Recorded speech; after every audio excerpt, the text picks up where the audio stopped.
The city of Fiume, now known as Rijeka, is a port city located in Croatia. Fiume has a long and complicated history, but perhaps its most interesting period is the time in which it was occupied by Italian proto-fascists. This event, which took place in 1919, was part of a larger struggle for control over the Adriatic Sea and its surrounding territories. In this article, we will explore the background of the Adriatic question and the events that led to the occupation of Fiume by Italian proto-fascists. Background of the Adriatic question. The Adriatic question refers to the struggle for control over the Adriatic Sea and its surrounding territories, which were previously part of the Austro-Hungarian Empire. The end of World War I saw the collapse of this empire, and the resulting power vacuum allowed for various groups to stake their claim on these territories. This struggle was particularly important for Italy, which had long coveted these lands as part of its national project. At the Paris Peace Conference in 1919, Italy attempted to claim the territories of Dalmatia,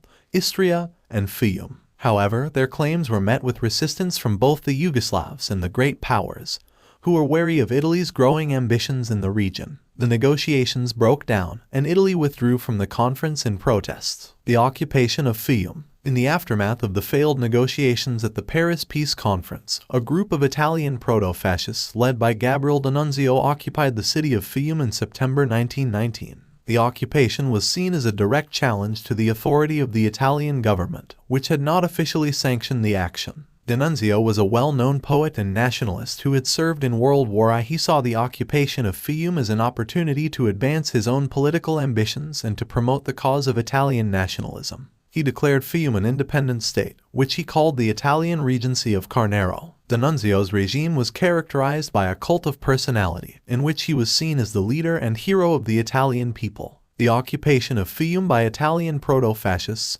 was a significant event in the history of fascism. It was one of the first examples of a non-state actor using force to challenge the authority of a government, and it demonstrated the appeal of nationalist and fascist ideas to a segment of the Italian population. The response of the Italian government. The Italian government was initially unsure how to respond to the occupation of Fiume. Some members of the government sympathized with the proto-fascists, seeing them as patriotic Italians who were standing up to foreign powers. Others saw the occupation as a threat to the authority of the state and to the stability of the country. The government eventually decided to take military action against the occupation. In December 1920, Italian troops entered Fiume and expelled D'Annunzio and his followers. The occupation had lasted for over a year and had become a significant drain on the resources of the Italian state. Legacy of the occupation of Fiume. The occupation of Fiume by Italian proto-fascists had a lasting impact on Italian politics and society. It demonstrated the appeal of nationalist and fascist ideas to a segment of the population,